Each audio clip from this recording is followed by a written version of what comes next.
Good evening, and welcome to Law Talk, the show that brings you the law, the events of the day, and the Constitution to you each month. Tonight, James Barrett, myself, and Mr. Mark Malachowski are here to bring three exciting subjects to you. Mark, what are we covering tonight? Well, first we have the Huguette Clark Estate, which was a mysterious and reclusive New York multi-millionairess, and what happened to her estate. Next, we got the Frank Sinatra and what he did with his trust. Had a lot of no contest clauses in there.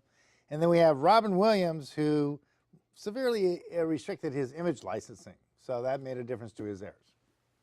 So why don't we start off with the first? I understand this was a New York heiress that was not seen in public for over 20 years. But she was at one time one of the most wealthy women in all of America. Tell me a little bit about her. Miss Clark, I believe. Well, her dad struck it rich in the copper mines. And then what he did, and it was worth $400 million then, but that would be worth... What year was that, Mark? That was in the I think in 1920s, but that would be worth $3 billion today. So I would say that was pretty wealthy. Yeah, and so he's with the Vanderbilts and the Rockefellers, hanging around with those guys. They had mansions with 120 rooms and 31 bathrooms. So you don't have to wait for the bathroom, which is nice. No waiting there. How many kids did they have? 4. I think it was 4 or 5 kids. Okay. They all died before Huguette did, and so she was left with everything. She was married, but never had children. She died at 105.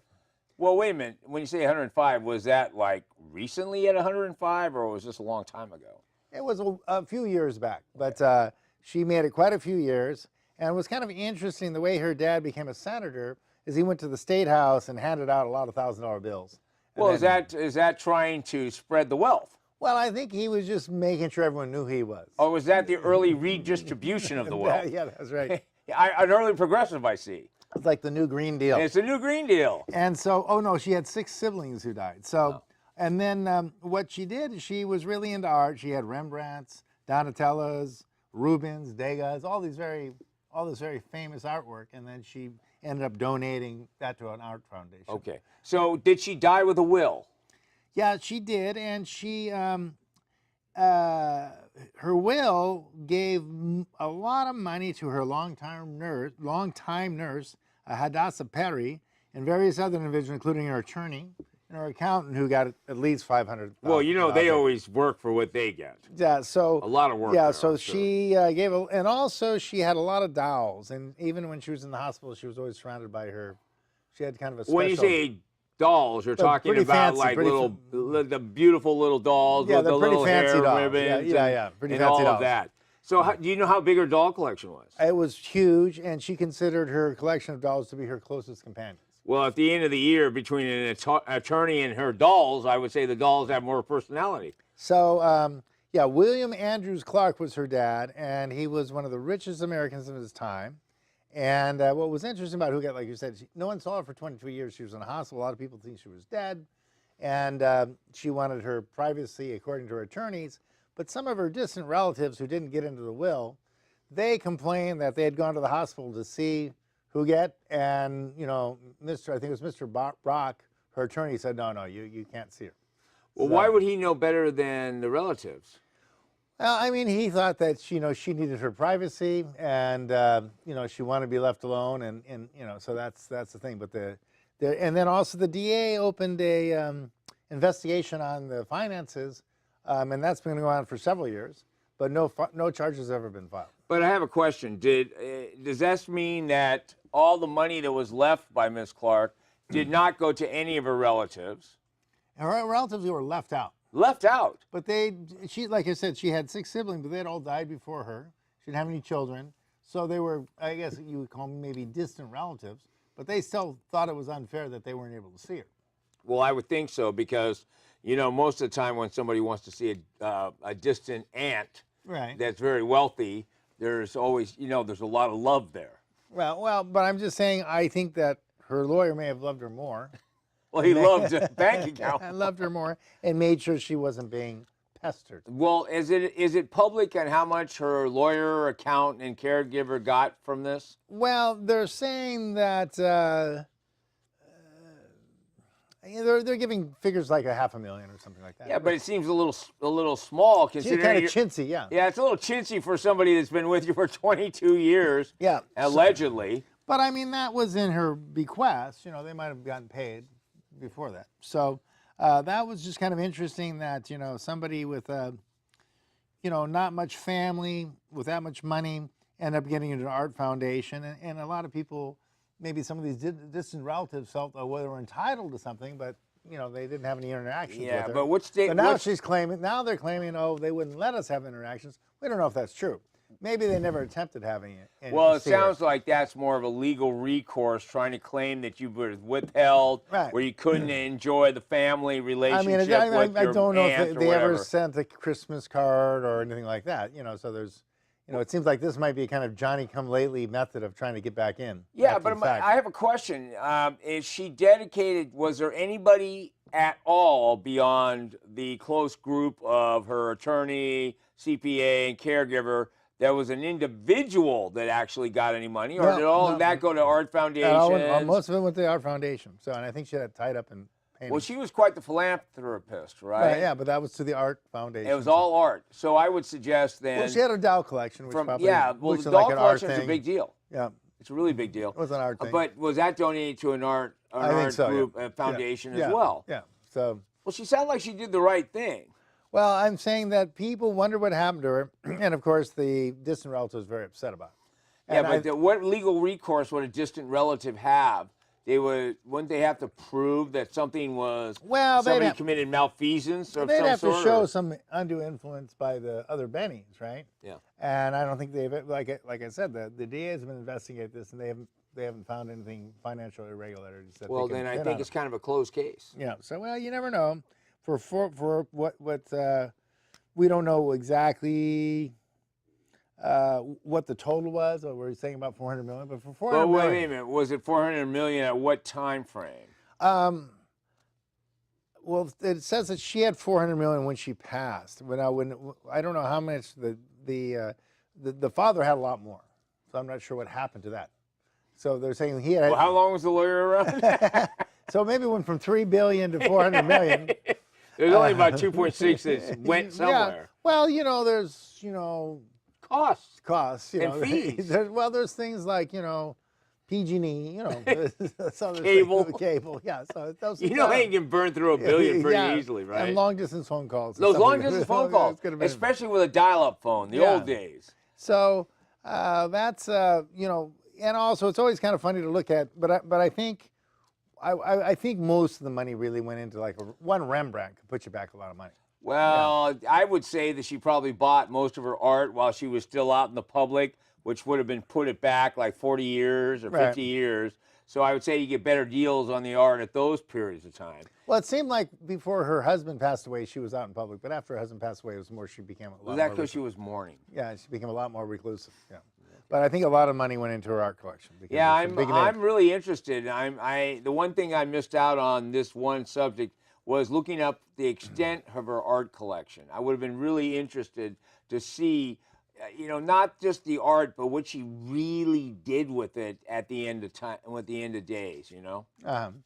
So. Well, I think generally what they have a foundation and they go from museum to museum and have shows. And, like a rotating show. Yeah, so that's what they usually do with this kind of thing when you have these family heiresses heirs who have big money and they accumulate these collections. And, Right. And they've got some Van Goghs and they've got some Monets. Not this, like maybe they like Impressionists, maybe they like this. Right. And so they do those collections and they share them with the public by, having them rotate. But it's a lot of a status thing. If you're a Vanderbilt or a Rockefeller, you got to have your art collection. I'm just really curious because somebody with that kind of background, because normally when people are into the arts, they still like to go out and be amongst the arts, whether it's the symphony, the ballet, the museums, or any of that. So, see, to me, there raises the spectrum of what really happened.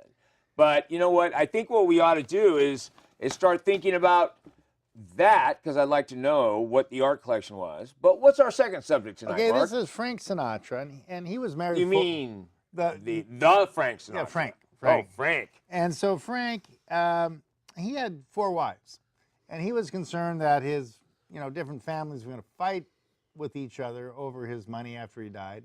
So he put, he was really well known for his no contest clause, like, you take what I give you or you get nothing, right? So that's his no contest clause. Well, didn't the Godfather tell him that? Yeah. So he didn't want to fight over his inheritance. Yeah, never interrupt the family or whatever. What was that one? Yeah. Yeah, in front But of wasn't he the role of, in the original Godfather movie, he wanted to do the movie From Here to Eternity, and the director in Hollywood didn't want to put him in the script because Frank had messed around with the director's protege. And wasn't that the Frank Sinatra character when he went to the Godfather at the wedding and he asked the Godfather for his help to get him into the special movie that would make him a star? Wasn't that the Frank Sinatra story? Rumor may be that. Rumor may be that was the Frank Sinatra story. Maybe that right? was rumored to be that. So, okay, let's talk about this no contest clause. Okay, what's interesting about no contest clause, what this is that you put in your will that if anybody attacks this and says, look. What do you mean attacks it? Well, the way you can attack a will or a trust, you say, well, this was signed under undue influence, or the trustor or the person making the will didn't have capacity. Their brains were mental capacity. Too scrambled up to make a decision about all this money. Maybe it's a forgery, right? So those are kind of the main way you would attack a will. But wait a minute. But normally a no contest clause is usually set up to ensure that a family member who did not get as much as they thought they should have would attack the will and say, I should have gotten more. Isn't that a standard no contest clause? Well, it would be what we call a omitted child. Would be omitted. But generally what you try to do on that is you'd say, I'm purposely not putting Schmo into my will because he borrowed $500,000 and didn't pay it back, so he already got his share. Or I was never really liked him very much. So generally when you admit someone, you put that in there. I'm omitting him, and this is the reason I'm omitting him.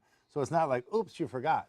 Right, because that's specifically stated that you're intentionally leaving him out of the will. Okay, and so when Schmo decides he doesn't think that's right, Schmo comes and legally in the probate court will try and contest the will. And say that the whole will's no good for one reason or another. It was a forgery, lack of capacity, it's undue influence, or a trick or something. But like that. isn't it also they don't want people to come in and say, Dad would have never done that? And just say that Dad would have never done that? In fact, I took care of Dad for the last 10 years.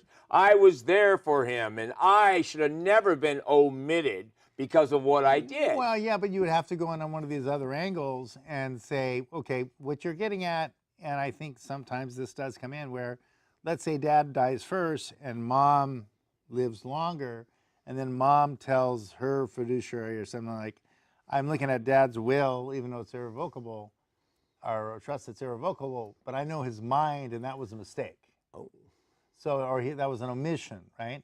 So it is true that kind of testimony is very strong. That say, well, I knew his mind. I think this was an oversight, or whatever it is. So you can use that, but the writing, when you have a person who's passed away, the writing's pretty important. It stands in his shoes. Well, because that's the only testimony they can make. Right. I mean, you can't call them on the stand and go, well, what do you think about this? All you have is the writing and the signature. So generally the writing is looked at very, with a lot of power. Now, and there's also, could be a holographic will,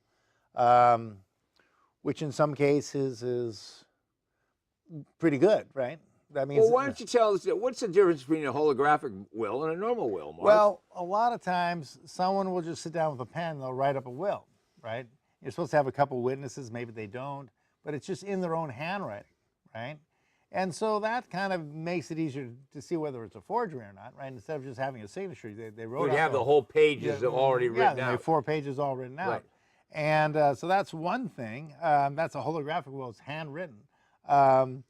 And normally a will's typed up. You have your witnesses. You have, it's typed and it's in a little more lengthy and more legalese. Where a holographic will is like, I want to leave everything to my, my dog, Spot. Yeah, right. And so that's your, holographic wills are usually. And I want to admit my whole family. I don't want to leave anything to my 5 kids. Yeah, so it's usually and Spot needs to be taken care of by everything, right? But in a practical sense, a lot of times a holographic will comes out when there's kind of a family spat, and like say the daughter does something the mom's really pissed at, and so that night she sits down and goes like, daughter was going to take the house after I died. Now I'm going to give that to the Red Cross.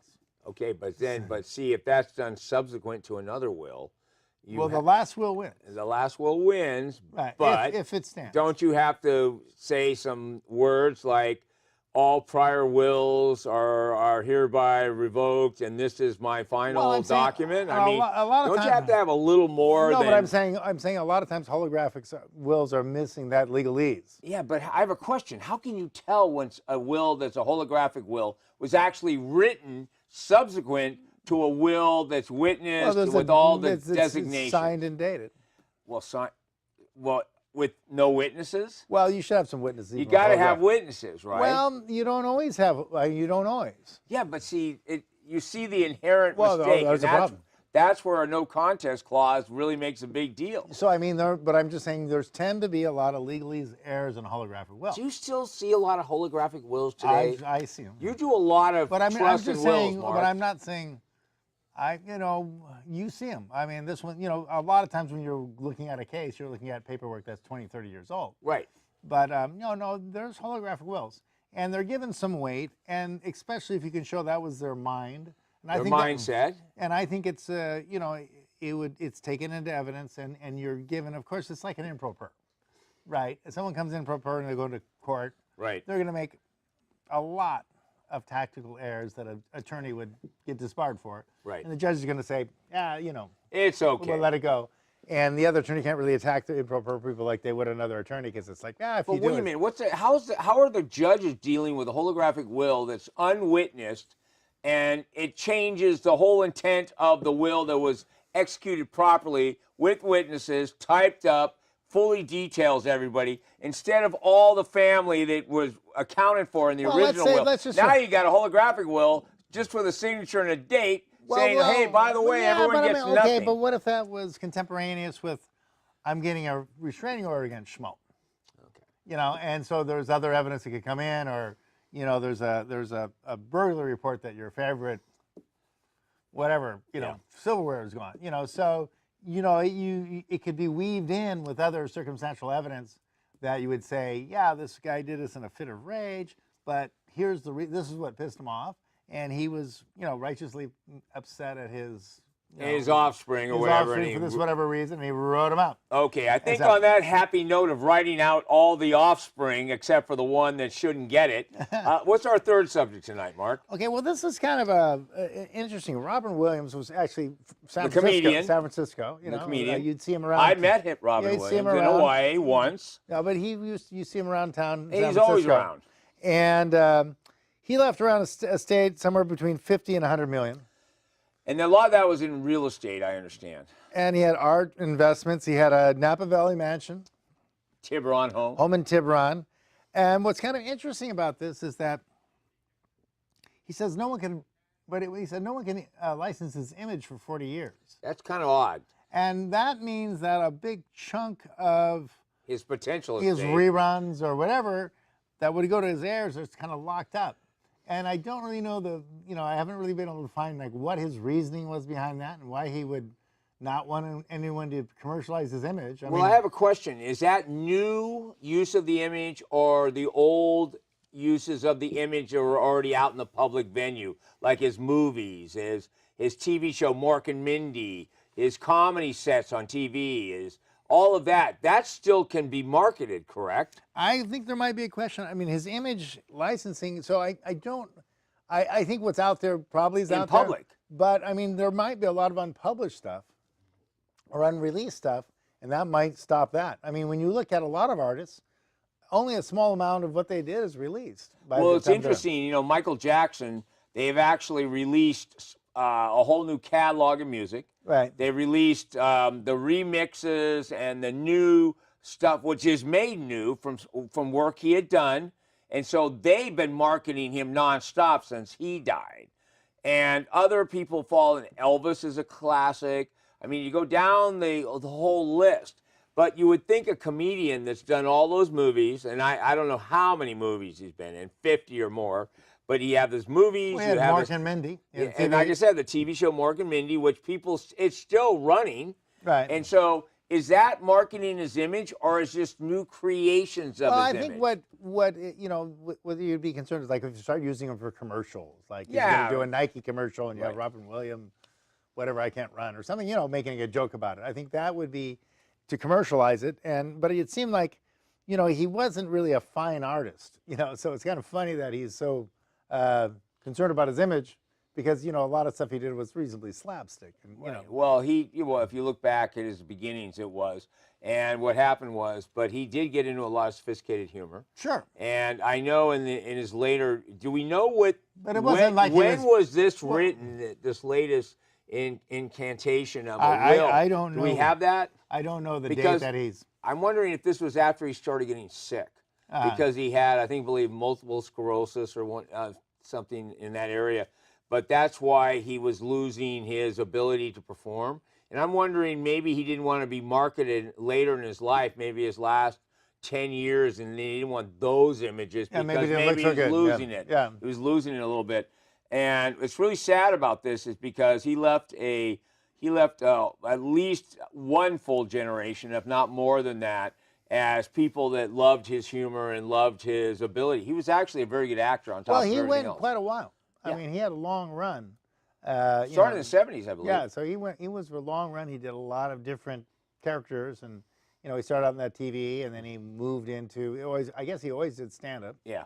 And so he was very famous, and it was kind of he was kind of a hometown guy for the local San Francisco guy made it good. Yeah, for San Francisco. So, right. But that was a restriction he put in. Other than that, I think most of his bequeath was pretty normal. Did he have any no contest clauses in his? He probably did, Yeah, because somebody must have wanted something that he didn't want them to get. I think he'd had some run-ins with some girlfriends. I mean, some lawsuits and stuff, but I think he cleared most of that up. So, Okay. There were some accusations against him, but he's rich, so he's going to attract some. I know. Some people hangers want to get a piece of the action, and also I think he was kind of a partier to a certain extent. Yeah. So do you have any idea of how he left his estate? And did he give like first wife, second wife, so many kids, divvy it up? How did he divide it up? I don't know. I mean, what I was looking at is just this particular thing. I think that, he had between 50 and 100 million, and he had his mansion, home in Tiburon. So, I mean, he had some he had assets. That Napa Estate was pretty nice. Well, I would still say he had a catalog of comedy, catalog of movies, and I would say that that's part of his estate at any level. And that's going to be worth more than and the that's going to be worth than the money that he had in the long run. And so his kids. Someone's got to wait 40 years or whatever. So yeah, but see that's the part I'm a little concerned about. It's like Elvis saying you can never use my image. Well, 25 years isn't that the rule against perpetuities? Yeah, I remember that one. Yeah, you remember that one. Thank God I've never run into that one. Can you explain? I was talking to someone the other day, said they actually ran into one. They ran into the rule against perpetuity. It was over something about the Coastal Commission or something. Oh, that's because it's the so many years after the last surviving. 21 years in life and time. Life and time. So 21 years after somebody dies, and this is 25 years. Yeah, it's 25. That exceeds the rule against perpetuity. I wonder if you can. So I wonder if you could break it. So that'd be interesting to see. If that's interesting because think of the image valuation. Oh, think about the image for him. Yeah, it's going to be a lot. This is phenomenal amount of income that's being lost. And by the way, by the time his kids are old enough to enjoy the 25 years later, they're kind of lost out on what they could have done. Right. Because guess what? That's like a generation. Yeah. It's like a generation of people. They're going to go, who is he? Right. What did he do? Right. Mark and Mindy, what's that about? Right. Aliens? Well, aliens are here anyway. Yeah, So right. who cares about aliens What's the then matter? Now that they- landed with some woman named Mindy? Now they vote. Now they vote. So yeah, so it's no big deal. But I have a question. What's If they come across the border from Mars, Mars, are yeah. they eligible? Yeah, that's the question. Or is it only Venus? That's well, Possibly Jupiter? They have to get a driver's license. They have to get a driver's license. Well, you know, it's a motor voter in California.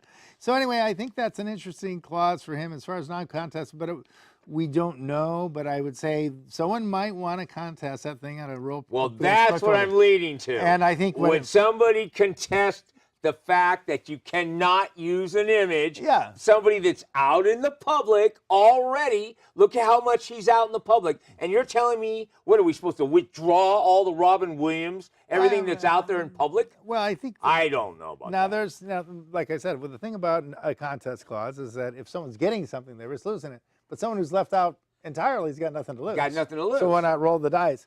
And also, there is a thing that we didn't mention the one before, but there was a thing called a picket defense, where if there was a series of trusts, right, Yeah. giving various amounts of money to people, then you can actually defend your trust. So there's Well, why don't you explain that a little more, Mark? Okay, This let's is an say- interesting term of art there. Let's say you had one of your progeny, one of your sons or daughters, that you were really upset about, right? And so you put in there, whatever happens, you know, Schmo never gets a dime, right? Put him out of the will intentionally. I'm intentionally omitting. Right? Omitting Schmo from the will. Intentionally, Right. yeah. And well, see, now you risk the risk that Schmo's going to attack the will, because if Right. you know, if there's 4 brothers and they each got You're predicting it. and they each got, you know, $1 million and Schmo got nothing, he's going, well, how come I didn't get a shot at, you know, whatever, a quarter of the $3 million? So he's got nothing really to lose to roll the dice and attack the will. But you could say, okay, Schmo, everyone else gets, you know, whatever, 0.8 million or 0.9 million, 900,000, and Schmo gets 300,000, right? Right. Well, now he's not really going to, less like he's going to contest because he'll lose that 300,000. But if you really want to, then you could wait 6 months and you do another trust and you can say, well, we're going to give Schmo 600,000, right? And then other brothers are going to get 800,000. Then, okay, so, and then Schmo goes, well, when Dad wrote that, he was wacky. Yeah, he wasn't thinking Schmo for sure. Yeah, and so, but I'm saying, well, wait a minute. He gave you 300,000, then he got 6 months older, he gave you 600,000. So you're saying the less capacity he had, the more money he gave you? Yeah, well, that's an interesting argument. And But so- anyway, Mark, okay. I think we're at the end of the evening. But I'm going to tell you, it's been an excellent evening for some anecdotal and some legal talk regarding trusts and wills. But I'm going to tell everybody, we look forward to seeing you next month, and we will be back with 3 more exciting topics for you on Law Talk. Okay, so that's an image licensing. I don't know why he did that. This is strange. That is odd. You know why? Because he Maybe has he a lot. didn't- He has a maybe- lot of kids, and we think that if they divvied up the licensing royalty, Right. everyone would be talking about into perpetuity. Right. It would be his grandkids and their grandkids would be getting income off Right. the royalty. And that Elvis, look at Elvis. I mean, even though the Colonel took a lot, but all of his kids and grandkids keep on the Oh, yeah, gravy no, train. they're doing great. So no matter what, same with John Lennon. Uh-huh. It's like, oh, that.